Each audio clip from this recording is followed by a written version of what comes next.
రాష్ట్ర వ్యాప్తంగా సంచలనం రేపినటువంటి ఏదైతే విషాదం చోటు చేసుకుందో ఎస్ఐ ఆత్మహత్య అశ్రావుపేటకు సంబంధించి భద్రాద్రి కొత్తగూడెం జిల్లా అశ్రావుపేట ఎస్ఐ శ్రీరాములు శ్రీనివాస్ ఆత్మహత్య అసలు కారణాలేంటి? అసలు ఆయన అంత ఆత్మహత్య చేసుకోవడానికి అంత ప్రెజర్ ఉంటుందా నిజంగా పోలీస్ శాఖలో? ఇలాంటి మరిన్ని అంశాలు మనతో మాట్లాడడానికి ఆల్రెడీ పోలీస్ శాఖలో కానిస్టేబుల్ నుంచి ఎస్ఐ వరకు అలానే కమాండింగ్గా ఉంటూ ఎంతో ప్రెజర్ని తట్టుకొని కూడా బయటకు వచ్చి ఇవాళ లక్షలాది మందికి ఇక్కడ ఇన్స్టిట్యూట్లో శిక్షణ ఇస్తూ అలానే వందలాది మంది కానిస్టేబుల్ ఎస్ఐల్ని తీర్చిదిద్దినటువంటి పోలీస్ శాఖకు సంబంధించి రిటైర్ కాకముందే పోలీస్ శాఖ నుంచి బయటకు వచ్చేసి ఆ ప్రెజరా ఇంకా ఎన్ని కారణాలు మనకు తెలియపోవచ్చు, కానీ ఆయన మాత్రం బయటకు వచ్చి ఆయన ఒక్కళ్ళ ఉద్యోగం పక్క పెట్టారేమో కానీ వేలాది మందికి వాళ్ళ ఆయన ఆదర్శంగా మారుతూ వరంగల్లోనే చాలా అందరికీ ఉపాధి కల్పిస్తూ ఎంతోమందికి మోటివేషన్గా ఉన్నటువంటి వ్యక్తి ఇప్పుడు మనతో అన్వర్ సార్ ఉన్నారు. నమస్తే సార్. నమస్తే అమ్మా. చెప్పండి సార్, అంటే నిజంగా పోలీస్ శాఖలో అంత ప్రెజర్ ఉంటుందా? కుల వివక్షత అనేది ఉందా ఇప్పటికి? ఇప్పుడు ముఖ్యంగా అంటే ఇప్పుడు ప్రజెంట్ పోలీస్ శాఖలో ఆత్మహత్య చేసుకునేంత కుల వివక్ష కానీ ప్రెజర్ కానీ ఉందని నేను అనుకోవట్లేదు. అండ్ ఇప్పుడు మనం ఏ టాపిక్ మనం మాట్లాడుతున్నాము ఇప్పుడు మన బ్రదర్ శ్రీనివాస్కి సంబంధించి, సో కారణాలు ఏమైనప్పటికీ కూడా ఆత్మహత్య చేసుకోవడం అనేది నా దృష్టిలో ఇది చూసే వాళ్ళు ఎలా తీసుకున్నా నాకు పర్లేదు, కానీ ఒక పిరికి వాళ్ళు చేసేటువంటి చర్య అదే. ఇప్పుడు ఒక సివిల్ ఎస్ఐగా సెలెక్ట్ కావాలంటే ఎంత కష్టపడి ఉంటాడు, సో అంత కష్టాన్ని ఎంత దానికి సాక్రిఫైస్ చేసి ఉంటాడు, ఎంత ప్రెషర్, కాంపిటీషన్ ప్రెషర్ ఎంత ఉండి ఉంటుంది. లక్షలాది మందిలో కొంతమంది సెలెక్ట్ అయినటువంటి వాళ్ళలో ఒక ఎస్ఐ ఉంటారు. అంటే ఆయన మళ్ళీ దట్టు ఎస్ఐ కాకుండా కానిస్టేబుల్గా ఉంటూనే మళ్ళీ ప్రిపేర్ అయ్యి ఎస్ఐగా వచ్చారు. నిన్న మేము అక్కడికి వెళ్తే తెలిసింది. కానీ అంత మంచి పొజిషన్లో ఉండి ఆయన సూసైడ్ చేసుకోవడానికి నిజంగా పై ఆఫీసర్లు కింద స్థాయి వాళ్ళే సపోర్ట్ చేయలేదని చెప్తున్నారు. అసలు అది వాస్తవం అంటారా? పోలీస్ శాఖలో ఇప్పటికీ అవన్నీ వెంటాడుతూ ఉన్నాయా? అదే చెప్తున్నాను. నేను ఏమంటున్నా అంటే, సరే కుల వివక్ష అనేది ఇన్నర్ ఫీలింగ్స్ ఏ వ్యవస్థలో కూడా ఉంటాయి, అది మొత్తానికే జీరో ఎప్పటికి కావు అవి. దానివల్ల మనకెంత ఇంపాక్ట్ ఉంది, మనకెంత నష్టం జరుగుతుంది అనేది మనం చూసుకోవాలి. ఇప్పుడు ఇద్దరు ఒక కులం వాళ్ళు ఉన్నారు అనుకోండి, చెప్పినా చెప్పకపోయినా మనసులో అయితే ఉంటుంది, అరే నా కులముడు అని ఎవరైనా అనుకుంటారు. ఇప్పుడు నేను కూడా నా కులముడు అంటే అరే నా కులముడు అని ఒక ఫీలింగ్ అయితే అందరికి ఉంటుంది. అది దానివల్ల తప్పేం లేదు. ఆ ఫీలింగ్ పక్క వాళ్ళని ఇంపాక్ట్ చేస్తేనే తప్పు. సో ఇక్కడ ముఖ్యంగా ఇప్పుడు శ్రీనివాస్ విషయంలో చూసుకుంటే మనం, సో అంటే నేను గ్రౌండ్ లెవెల్లో వెళ్ళి దాని మీద నేను రీసెర్చ్ ఏం చేయలేదు, కానీ బీయింగ్ ఏ పోలీస్ ఆఫీసర్ నేను పనిచేసిన, కానిస్టేబుల్గా నేను కూడా పనిచేసిన. కానిస్టేబుల్గా పనిచేసేటప్పుడు ఎస్ఐకి ప్రిపేర్ కావడానికి అప్పుడు చాలా ప్రెషర్ తట్టుకోవాల్సిన అవసరం ఉంటుంది. లీవ్స్ దొరకవు. మనం చదువుకుంటా ఉంటే, డ్యూటీలో ఉండి చదువుకుంటా ఉంటే దొరకబట్టి పనిష్మెంట్లు ఇస్తారు. నాకైతే పనిష్మెంట్లు చేసి ఇదంతా రక్తం అయిననే. అది ప్రెషర్ కాదు. అది ఇప్పుడు పోలీస్ డిపార్ట్మెంట్ అంటేనే ఒక ప్రోటోకాల్ ఉంటుంది. ఆ ఉద్యోగం కొంచెం డిసిప్లిన్కి సంబంధించిన ఉద్యోగం. అక్కడ హైరియారిటీ అనేది, సుపీరియారిటీ అనేది ఖచ్చితంగా ఉంటుంది. సో వాటి అన్నిటిని మనం ముందుగా తెలుసుకున్న తర్వాతనే మనం దాంట్లో జాయిన్ కావాలి. ఆ అబ్బాయి ప్రెషర్ వల్ల చనిపోయిండని నేను పర్సనల్గా, నా పర్సనల్ ఒపీనియన్ ఏంటంటే, ఆఫీసర్స్ ప్రెషర్ వల్ల చనిపోయిండనే ఫీలింగ్ నాకైతే కలగట్లే. ఇంకేమైనా స్ట్రాంగ్ రీజన్ ఉండొచ్చు. డెఫినెట్గా ప్రెషర్ ఉండదని అనట్లే, చనిపోయేంత ప్రెజర్ ఉండదని అంటున్నా. చనిపోవాల్సిన అవసరం కూడా లేదని అంటున్నా. ఈ డిసిషన్ అనేది కరెక్ట్ అంటారు? ఎందుకంటే ఇప్పుడు పోలీసు వాళ్ళు కావాలని మీలాంటి వాళ్ళని చూసి ఎంతోమంది యువత కానివ్వండి ముందుకు వచ్చి పోలీసులు అవ్వాలనుకోవడం, లేకపోతే ఇంకేదన్నా ఇన్స్పిరేషన్గా తీసుకొని మీరు చెప్పే మాటలే వాళ్ళకి యూత్కి అట్రాక్షన్గా ఉండి వాళ్ళు అట్రాక్ట్ అవుతారు. ఇవాళ ఒక పోలీస్ శాఖలో ఎస్ఐ మరణాన్ని ఇక ఉన్నటువంటి యువత ఎట్లా తీసుకుంటారు? అది పక్కదో పట్టే అవకాశం లేదంటారు. ఇది కరెక్టేనా అసలు ఆయన డిసిషన్? ఇప్పుడు ఒక విషయం చెప్తానండి. ఇప్పుడు నేను కూడా 2009 బ్యాచ్ ఎస్ఐని. నేను బయటికి అంటే నేను రావాలని రాలేదు, పరిస్థితులు అట్లా వచ్చినాయి. నాకు ప్రెషర్ అయింది. మీరు చెప్పినట్టుగా నాకు రిలీజియస్ ఇంపాక్ట్ కూడా నాకు పడింది. 100% ఇది రిలీజియస్ ఇంపాక్ట్ పడింది. మొత్తం రిపోర్టెడ్ ఇవన్నీ చెప్పే విషయాలన్నీ కూడా. నాకు దానివల్ల నాకు పర్సనల్ ఫ్యామిలీలో ఇబ్బంది అయింది. అయినప్పటికీ కూడా మనం ఒకటే అనుకున్నాం, మనం ఎప్పటి వరకు అయితే కరెక్ట్గా ఉంటామో, మనం ఎప్పటి వరకు అయితే మన వల్ల మన సబ్జెక్టు, మనం చదువుకున్న చదువు కావచ్చు, మన జ్ఞానం కావచ్చు, ఈ సమాజానికి ఉపయోగపడాలి. మన ఫ్యామిలీకి, మనకు సంబంధించిన వాళ్ళకి కాకుండా ఇంకా నలుగురికి, సమాజానికి మనం ఏదో సేవ చేయాలి, మనల్ని మనం ప్రూవ్ చేసుకోవాలనుకుంటే there are lot of opportunities, sources ఉన్నాయి. ఇప్పుడు నేను బయటికి వచ్చిన తర్వాత నేను ఒక టాపర్ని, కానిస్టేబుల్ టాపర్ని, ఎస్ఐ టాపర్ని. నాకు ఏదైనా ప్రెషర్ అనిపించినా, లేకపోతే నాకు దీనికంటే ఇంకేమైనా బెస్ట్ చేయాలనిపించినా, నా మెంటాలిటీ అక్కడ సెట్ కావట్లేదని అనిపించిన, పోలీసులో ప్రోటోకాల్ కంపల్సరీ ఫాలో చేయాల్సిందే. సుపీరియర్ ఆఫీసర్ ఏం చెప్తారో అది కంపల్సరీ ఒబే చేయాల్సిందే.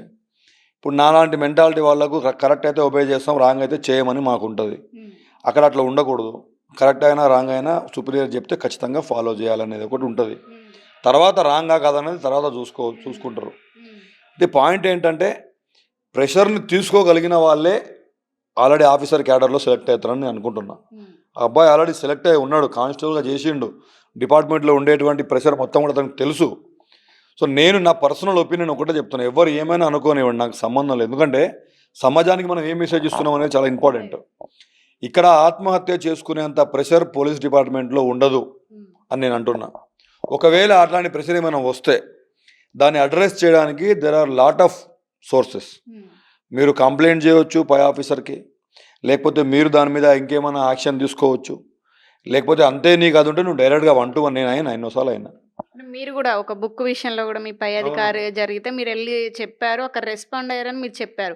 కానీ ఇక్కడ వీళ్ళు చెప్పుకొచ్చే అంశం ఏంటంటే, ఆయన ఎన్నిసార్లు పై అధికారులకు చెప్పినా ఎక్కడ కూడా మాకు న్యాయం జరగలేదు, మా భర్త చనిపోవడానికి ముఖ్యంగా ఆంధ్ర తెలంగాణ బోర్డర్ అవడం, ఆంధ్ర ఈజం కూడా ఇక్కడ చూపించారని చెప్పేసి చెప్తున్నారు. ఇప్పటికే ఆ ఫీలింగ్ ఉందంటారా? నేను అదే చెప్తున్నా, కులం అనే ఫీలింగ్, మతం అనే ఫీలింగ్, ప్రాంతీయత ఫీలింగ్ ఎప్పటికి ఉంటుంది, సృష్టినంత వరకు ఉంటుంది. ఆ ఫీలింగ్ మన మీద ఎంత ఇంపాక్ట్ చూపిస్తుంది అనేది పాయింట్. ఇప్పుడు పోలీస్ డిపార్ట్మెంట్లో ఆఫీసర్ క్యాడర్లో ఈ తెలంగాణ ఆంధ్ర అనేది అంత ఆత్మహత్య చేసుకునే అంత ఇంపాక్ట్ లేదు, ఉండదు అని నేను అంటున్నా. నా పర్సనల్ ఎక్స్పీరియన్స్. నేను దాదాపుగా 15-20 సంవత్సరాలు ఉద్యోగం, 2004లో కానిస్టేబుల్ అయితే నేను 2016 వరకు నేను ఎస్ఐగా ఉద్యోగం చేసిన. అంటే మీకు కూడా తెలుసు, అంటే మీరు అనుభవించారు. ఇప్పుడు మీరు చెప్తున్నారు, గతంలో మా ఇంటర్వ్యూలో కూడా చెప్పారు. ఏదైతే ఒక కానిస్టేబుల్ కానీ ఎస్ఐ కానీ పోస్టింగ్ రావాలంటే ఎంత కష్టపడాలి, వచ్చిన తర్వాత ట్రైనింగ్లో కూడా అంతే కష్టపడి పోస్టింగ్ వచ్చిన తర్వాత ఇవాళ ఆయన డిసిషన్ తీసుకోవడం వల్ల యావత్ తెలంగాణే కాదు ఇతర ప్రాంతాల్లో వాళ్ళందరూ కూడా షాకింగ్ అవుతుంది. ఇప్పుడు వచ్చేటువంటి యువతకు కూడా భయం అవుతుంది. అంటే మహిళలు కూడా ఎంతో మంది అనుభవిస్తున్నారు, కొన్ని కింద స్థాయి వాళ్ళు. మొన్న కూడా మనం రీసెంట్గా పరకాలకు సంబంధించి కూడా చూసాం, యాక్షన్ కూడా తీసుకున్నారు. కానీ ఈయన పైన అధికారుల దృష్టికి తీసుకెళ్లారో లేదో తెలియదు, ఆయన ఒక బలవన్మరణానికి పాల్పడడం యువతనైతే పక్కదోవ పట్టిస్తుంది అయితే నేను అనుకుంటున్నా. మీరేమనుకుంటున్నారు? ఇప్పుడు మహిళల పాయింట్ ఆఫ్ వ్యూ చూస్తే అది కొంచెం డిఫరెంట్ సినారియో ఉంటుంది. ఎందుకంటే మహిళ అనేసరికి ఇప్పుడు ఈ అబ్బాయి మహిళ కాదు, పురుషుడు అంటేనే కొంచెం స్ట్రాంగ్ ఉండాలని మనం అనుకుంటాం. మహిళలకు డిఫరెంట్ ఫార్మాట్స్ ఉంటాయి. వాళ్ళకు ఏదో ఒక రకంగా మభ్యపెట్టి చేసే అవకాశాలు ఉంటాయి. ఇప్పుడు ఆఫీసర్స్ వాళ్ళని ఏదో ఒకటి ఆశ చూపించడము, లేకపోతే మభ్యపెట్టడము, భయపెట్టడము, అరే ఆడపిల్ల పాపం ఆమె, అరే సార్ ఏమైనా చేస్తాడో, లేకపోతే ఏమైనా ఇబ్బంది పెడతాడో, లేకపోతే నా జాబ్కి ఏమైనా అవుతుందో, వాళ్ళు అంత బ్రాడ్గా ఆలోచించలేరు, అంత డేర్ స్టెప్స్ తీసుకోలేరు. కాబట్టి మహిళల్ని మభ్యపెట్టి మహిళల మీద జరిగేటువంటి ఏదైతే కొంచెం ఇది ఉంటుందో ప్రెషర్, అది ఉంది, ఇప్పటికి కూడా ఉంది. ఆఫీసర్లు ఏదో ఒక రకంగా కొంతమంది, very less amount of people, వాళ్ళు ఏ డిపార్ట్మెంట్లో కూడా ఉంటారు, కొన్ని పోలీస్ డిపార్ట్మెంట్ అనట్లే, ఏ డిపార్ట్మెంట్లో అయినా కానీ వాళ్ళ క్యారెక్టరు, వాళ్ళ మైండ్ సెట్, వాళ్ళు ఎదుటి వాళ్ళని చూసేటువంటి ధోరణిని బట్టి ఎక్కడైనా ఉంటుంది. అయినప్పటికీ కూడా మహిళ అయినప్పటికీ కూడా డిపార్ట్మెంట్లోకి వచ్చి ఉద్యోగం చేస్తుందంటే she equal to a commando. ట్రైనింగ్లు చేసి అన్ని నెలలు ఇల్లు ఆగి అందరిని వదిలిపెట్టి ట్రైనింగ్ చేస్తుంది. నేనేం చెప్తున్నా అంటే, సమస్యలు లేకుండా జీవితం అనేది గడవదు. ప్రతి మూమెంట్ నీకు ఒక ఛాలెంజ్ విసురుతుంది, నీకు ప్రెషర్ అవుతుంది, నీకు కష్టం వస్తుంది, నీకు అన్ని రకాల ప్రాబ్లమ్స్ వస్తాయి. దాన్ని అడ్రస్ చేసే సోర్సెస్ అడ్రస్ చేసేదానికి చాలా రకాల ఫ్యాక్టర్స్ ఉంటాయి. మీరు దానికోసం ఆత్మహత్య చేసుకోవాల్సినంత అవసరం అయితే ఉండకూడదు. ఇప్పుడు ఆ అబ్బాయి ఆత్మహత్య చేసుకున్నాడు, 2 ఫ్యూచర్లు హత్య చేసిండు. వాళ్ళ పిల్లలు చిన్న పిల్లలు, ఒక 10 సంవత్సరాల పాప బాబు ఎవరో ఉన్నారని చూస్తున్నాం మనం, ఇంకొక 5-6 ఇయర్స్. మరి వీళ్ళ ఫ్యూచర్ మొత్తం ఎవరి చేతిలో పెట్టిపోయిండు అబ్బాయి? ఇప్పుడు ఎవరి మీద కోపం? నీ పిల్లల మీద, నీ పిల్లల భవిష్యత్తు ఆగం చేసినావా నువ్వు? సరే, బాధ మనకు కూడా ఉంది, బాధ. ఒక ఆఫీసరు ఒక సమాజానికి ఇంత చదువుకొని ఇంత ఉద్యోగం సాధించి ఒక మంచి ఆఫీసర్ కోల్పోయింది సమాజం. ఇప్పుడు ఒక ఆత్మహత్య చేయడం వల్ల ఎన్ని నష్టం జరిగింది సమాజానికి? ఒక మంచి ఆఫీసర్ని కోల్పోయింది. సమాజంలో ఉన్న యువతకు ఒక నెగిటివ్ మెసేజ్ పోతుంది. వాళ్ళ ఫ్యామిలీ వాళ్ళందరూ రోడ్డు మీద పడ్డట్టు, వాళ్ళ పిల్లలు ముఖ్యంగా వాళ్ళ భవిష్యత్తు మొత్తం ఆగమైపోయింది. ఇంత నష్టం చేసేటువంటి ఆ ఒక నిర్ణయం అనేది అది 100% తప్పు నిర్ణయం అని నేను చెప్తున్నా. చూసేవాళ్ళు యువత కూడా నేను ఒకటే చెప్తా, ఛాలెంజెస్ లేకుండా మీరు సమాజంలో ముందుకు పోలేరు. ఆత్మహత్య చేసుకున్నాం అనేది పనికి మాలిన పిరికి చర్య. ఒక ఆత్మహత్య ఎన్నో కళలను, ఎంతోమంది జీవితాలను, ఎంతోమంది భవిష్యత్తును హత్య చేస్తుంది. వాళ్ళ వాళ్ళ వాళ్ళ మదర్ ఫాదర్ వాళ్ళ కడుపు కోతనైనా, వాళ్ళ భార్య పాపము పెళ్లి చేసుకున్న తర్వాత సరే ఆమె ఏం ఫ్యూచర్ ఎట్లా ఉన్నప్పటికి కూడా ఒక భర్త లేని లోటు ఎప్పటికి ఎవరు తీర్చలేరా? పిల్లలు ఆగమైపోయారా? సమాజానికి ఒక బ్యాడ్ మెసేజ్ పోతుంది. సో ఇది ఏదో ఒక రకంగా ప్రాబ్లం ఆఫీసర్తో అని చెప్పి సరే కారణాలు చెప్పాలనుకుంటే ఎన్నో కారణాలు చెప్పొచ్చు. ప్రజలకి పోలీస్ వ్యవస్థ మీదే నమ్మకం కోల్పోయి ఒక అభద్రతా భావంతో ఉన్నటువంటి పరిస్థితులు అయితే ఇప్పుడు నెలకొన్నాయి. ఎందుకంటే పోలీస్ శాఖలోనే ఒక ఎస్ఐ ఆత్మహత్య చేసుకుంటే సామాన్య ప్రజల పరిస్థితి ఏంటి? సమస్యలు వస్తే మాకు న్యాయం జరుగుద్దా పోలీస్ స్టేషన్కి వెళ్తే అన్న ఫీలింగ్ ప్రజల్లో వచ్చింది ఆల్రెడీ. అసలు అట్లా దానికి సమాధానం ఏం చెప్తారు మీరు? అంత ఫీలింగ్ రావాల్సిన అవసరం లేదు ప్రజలకు. ఎందుకంటే పోలీస్ శాఖ అనేది ఒకరిద్దరితో కాదు. పోలీస్ శాఖ అనేది పోలీస్ శాఖలో నంబర్ ఆఫ్ విషయాలు జరుగుతూ ఉంటాయి. ఎంతోమంది గొప్ప గొప్ప ఆఫీసర్లను పోలీస్ శాఖ ఇచ్చింది. ఎంతోమంది ఉమేష్ చంద్ర లాంటి వాళ్ళు తన ప్రాణాలు కోల్పోయిన పరిస్థితి కూడా మనం చూసినాం. సో ఇదంతా జరుగుతూ ఉంటుంది. అయితే నేననేది ఏంటంటే పోలీస్ ఆఫీసర్ కూడా ఒక మనిషే, ఆయన కూడా పర్సనల్ లైఫ్ ఉంటుంది. ఆయన కూడా పర్సనల్ లైఫ్లో కొన్ని ఇబ్బందులు ఉంటాయి. ఇప్పుడు అన్ని కోణాల నుంచి అది సమీక్షించినప్పుడే తెలుస్తుంది కారణం ఏంటనేది. అంటే end of the day police శాఖ పోలీస్ ఆఫీసర్ అనగానే చాలామంది నార్మల్ పబ్లిక్ కాదేమో అని అనుకుంటారు. సో వీళ్ళు కూడా నార్మల్ మనుషులే, వీళ్ళకి కూడా నార్మల్ కోణాలు కూడా ఉంటాయి. వీళ్ళకి కూడా ఫ్యామిలీ ప్రాబ్లం ఉండొచ్చు, వీళ్ళకి ఏమైనా ఇంకొక వేరే ఏమైనా ఇష్యూస్ ఉండొచ్చు, ఇంకేమైనా థ్రెట్ ఉండొచ్చు, ఇంకేదైనా ఇబ్బంది ఉండొచ్చు. రాబోయే మనిషి ఆత్మహత్య ఎప్పుడు చేసుకుంటాడు? ఇక తన మానానికో తన ప్రాణానికో గౌరవానికి భంగం కలుగుతుంది అనుకున్నప్పుడు ముఖ్యంగా ఆత్మహత్యకు పాల్పడతాడు మనిషి. ఫ్యాక్టర్స్ ఏముంటాయి? మరీ ప్రెషర్, తను ఫేస్ చేయలేని ప్రెషర్ ఉంటే ఒక ఎస్ఐ ఫేస్ చేయలేని ప్రెషర్ ఎవరు కూడా ఇవ్వలేరు నాకు తెలిసి. సో ఎస్ఐ ఫేస్ చేయలేని ప్రెషర్ ఏమి ఉండదు, కానీ తన గౌరవానికి భంగం కలుగుతుంది అనుకున్నప్పుడు ఎవరైనా వీక్ హార్టెడ్ లేకపోతే వీక్ మైండెడ్ నేరో మైండెడ్ వాళ్ళు ఉంటే దాన్ని ఫేస్ చేయలేక వాళ్ళు ఆత్మహత్య చేసుకుంటారు. సో అలాంటి కోణాలు అన్నీ కూడా మనం రీసెర్చ్ చేసినప్పుడు తెలుస్తుంది. అంతేగాని ఒక ఎస్ఐ ఆత్మహత్య చూసుకోగానే పోలీస్ డిపార్ట్మెంట్ మీద నమ్మకం కోల్పోయేంత దాన్ని సీరియస్గా తీసుకోవాల్సిన అవసరం ఉండదు. ఎస్ఐ కాకముందు ఒక మనిషి, వాళ్ళకు కూడా కొంత నార్మల్ మనుషులలాగా థాట్స్ ఉంటాయి, కొన్ని వీక్నెసెస్ ఉంటాయి. అది ఏ వీక్నెస్, ఏం ప్రాబ్లము ఏందనేది ఇవన్నీ మనం మీరు చెప్పే విధానం ప్రకారం పోలీస్ శాఖలో ఇంత వివక్షత కానీ ఇంత ప్రెజర్ కానీ ఉంటుంది, కానీ ఇంత ఉండదు. ఇంకేదైనా కారణాలు అయి ఉండొచ్చు అంటారా? ఉండదు, ఎందుకు ఉండకూడదు? మనం అప్పుడు అక్యురేట్గా మనం ఏదో ఇట్లా అదే కావచ్చు అని మనం చెప్పలేం కదా. ఇప్పుడు అంటిల్ అన్లెస్ 100% ప్రూఫ్ ఎవిడెన్స్ మీద లేనంత వరకు వాంగ్మూలం కూడా ఇవ్వడం జరిగింది ఒక వీడియోలో. మీరు వీడియో చూసే ఉంటారు. ఆ వీడియోలో నేను చనిపోవడానికి సిఐ జితేందర్ రెడ్డి కానివ్వండి, కింద స్థాయి 4 కానిస్టేబులే కారణం, వాళ్ళకి శిక్ష పడాలంటూ ఆఖరి స్టేజ్ వరకు కూడా ఆయన అదే అంటూ ఉన్నారంట. అది ఆ వీడియో మీరు చూసారో లేదో కానీ, అంటే అంత ప్రెజర్ ఉంటుందా నిజంగా అనిపించింది మాకైతే. ఇన్ జనరల్గా ఒకవేళ చనిపోయే ముందు డెత్ డిక్లరేషన్ అంటారు దాన్ని, అది చాలా ప్రాముఖ్యత కలిగి ఉంటుంది. వాళ్ళకు పర్సనల్గా వాళ్ళ పర్సనల్ ఇష్యూస్ ఏమున్నాయో, ఎందుకు అంత ప్రెషర్కు లోనైండో నాకు తెలియదు. నేను అనేది ఏంటంటే అయినప్పటికీ కూడా ఆత్మహత్య చేసుకునేంత ప్రెషర్ కాదు అది అని అంటున్నాను నేను. జితేందర్ ఇప్పుడు సిఐ కావచ్చు, ఇంకెవరైనా కావచ్చు, వాళ్ళు ఏం చేసి ఒక కానిస్టేబుల్ స్థాయి ఆఫీసరు ఎస్ఐ స్థాయి ఆఫీసర్ని ప్రెషర్ చేయగలుగుతారా? వాళ్ళకి ఏమైనా పర్సనల్ ఉండి ఉంటుంది. కొన్నిసార్లు ఏమైపోతుంది అంటే ఒక ఆఫీసర్ని కార్నర్ చేసేస్తారు. ఎందుకు? ఫర్ ఎగ్జాంపుల్ చెప్తాను, లెట్ అస్ అజ్యూమ్, జస్ట్ నాకు తెలియదు ఏం జరిగిందో. ఒక సిఐ, ఇప్పుడు స్టేషన్ హౌస్ ఆఫీసర్ సిఐ, ఇప్పుడు కింది స్థాయి ఆఫీసర్లు అందరూ కూడా సిఐ చెప్పినట్టే చేయాలి, సిఐ అందుబాటులో ఉండే విధంగా, సిఐని ఇంప్రెస్ చేసే విధంగానే వాళ్ళు పనిచేస్తూ ఉంటారు. కొంతమంది ఎస్ఐలు వీళ్ళకి అనుకూలంగా లేకపోయినా, లేకపోతే వీళ్ళు కొంచెం అంటే సేమ్ థాట్స్ మ్యాచ్ కాకపోయినా కొన్ని క్లాషెస్ వస్తాయి. అప్పుడు కింది స్థాయి ఉద్యోగులు అందరూ ఎవరికి సపోర్ట్ చేస్తారు? సిఐకే సపోర్ట్ చేస్తారు. ఎందుకంటే స్టేషన్ హౌస్ ఆఫీసరు ఏమైనా రేపు ఏం చేయాలన్నా కానీ, వాళ్ళకి డ్యూటీలు వేయాలన్నా, పోస్టింగ్ వేయాలన్నా, లీవ్లు ఇవ్వాలన్నా, ఇంకేమైనా మంచి చేయడం అన్నీ కూడా వాళ్ళ చేతులు ఉంటాయి. కాబట్టి ఏమైనా ఆయనకి సపోర్ట్ చేసి మాట్లాడినట్టుగా మాట్లాడితే నన్ను ఏదో కార్నర్ చేసిర్రు, నన్ను సైడ్ చేసిర్రు, నన్ను కార్నర్ చేస్తూ ఇదంతా ఇబ్బంది పెడుతున్నారని అనుకోవచ్చు, జరగవచ్చు. అది నేను జరగలేదు అన్నట్టు జరిగింది కావచ్చు. పోలీస్ శాఖలోనే కాదు కదా, అన్ని ఉద్యోగాల్లో ఉంటుంది కదా. అదే అంటున్నాను నేను, ప్రతి ఒక్క దగ్గర అది జరుగుతుంది.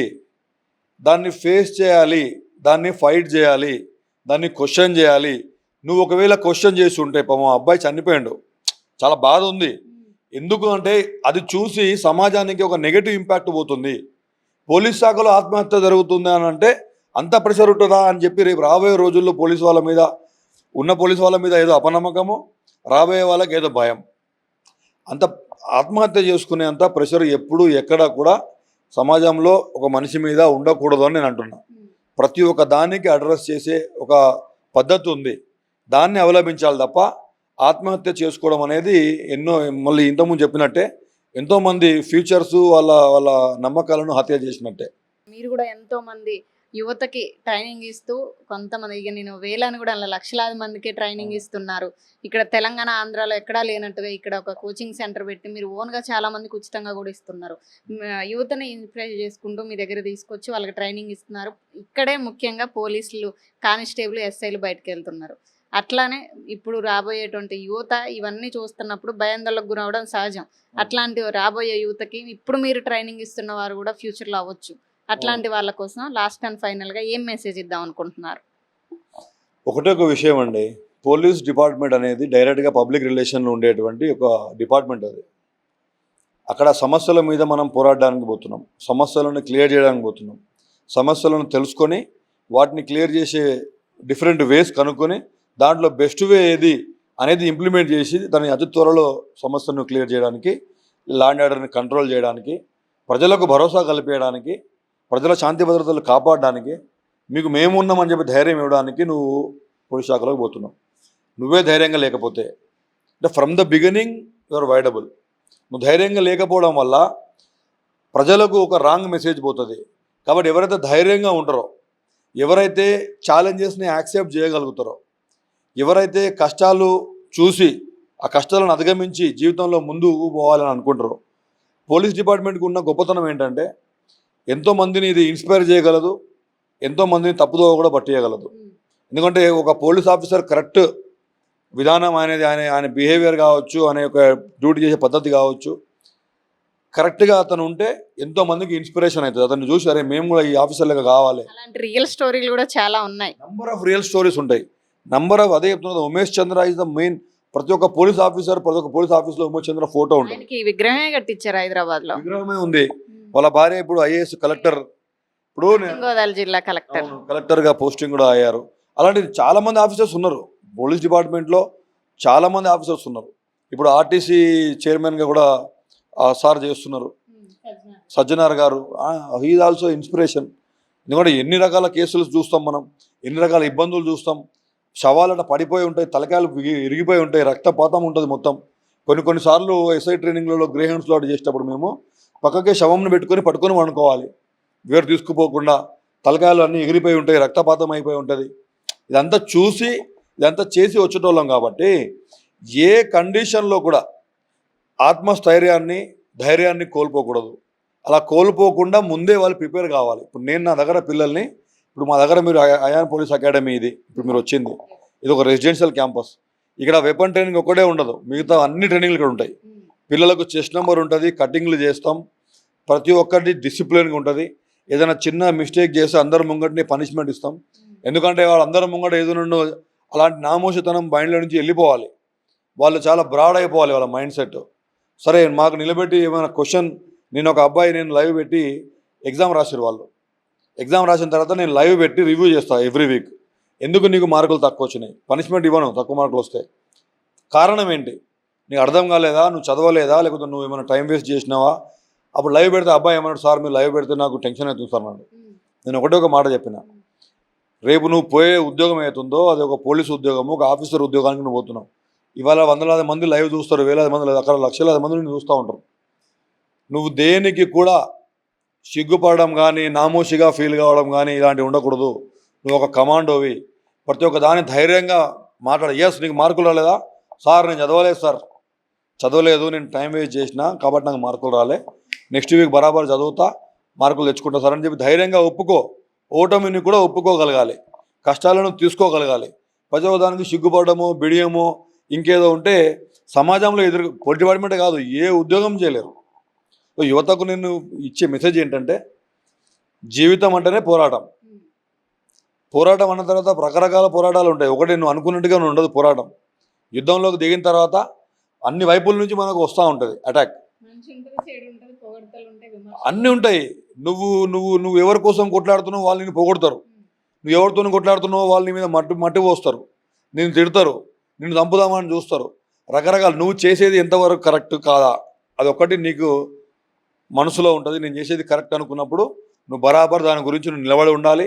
అది నీకు ఫేవర్లో లేదు, నీకు ఏమైనా ఇబ్బంది అవుతుంది, నీకు ఏమైనా ప్రెజర్ అవుతుంది అనుకున్నప్పుడు దాన్ని క్వశ్చన్ చేయాలి, దాన్ని ఫేస్ చేయాలి, దాన్ని ఫైట్ చేయాలి. ఎక్కడ వరకైనా పోవచ్చు. నువ్వు సార్ ఈసారి నాకు ఇబ్బంది పెడుతుందని చెప్పి ఒక పిటిషన్ రాసి పైన ఆఫీసర్లకు ఇస్తే అయిపోతుంది. పైన ఆఫీసర్ తీసుకోలే, ఎస్పీకి ఇవ్వచ్చు, ఎస్పీ తీసుకోలే, డీజీపీకి సోషల్ మీడియాలు ఉన్నాయి, వేదిక చేసుకొని బయటకు వస్తున్నారు. ఆ చనిపోయే ముందు చేసిన వీడియో బదులు ముందే వచ్చి ఇట్లా చేసి ఉంటే ఇవాళ ఈ పరిస్థితి ఉండకపో. కాబట్టి కొంతమంది ఏంటంటే కొన్ని విషయాలను తీసుకోలేరు. ఆ టైంలో వాళ్ళ ఇన్సెక్యూరిటీ ఫీలింగ్ కావచ్చు, లేకపోతే వాళ్ళ మైండ్ మీద అప్పుడు పడేటువంటి ఆ డిప్రెషన్ థాట్స్ కావచ్చు, అది ఏదో ఒక క్షణంలోనే వాళ్ళ ఏదో ఒకటి ఇట్లా పాయింట్ హిట్ చేస్తుంది వాళ్ళను. ఆ ఒక్క పాయింట్ కనుక దాటగలిగితే ఏదో ఒక సెల్ఫ్ మోటివేషన్తోనో, అమ్మ నాన్నని గుర్తు తెచ్చుకోనో, పిల్లల్ని గుర్తు తెచ్చుకోనో, వాళ్ళ భవిష్యత్తు ఏం కావాలని గుర్తు తెచ్చుకోనో, ఒక పాయింట్ దాటగలిగితే ఆత్మహత్యలు అనేది ఎవరు కూడా చేసుకోరు. కాబట్టి డెఫినెట్గా ఆత్మహత్య అనేది అసలు వాళ్ళకు కూడా సొంతానికి కూడా అది కూడా కేసు. ఆత్మహత్య చేసుకుంటే కూడా ఒక కేసు బుక్ అవుతుంది.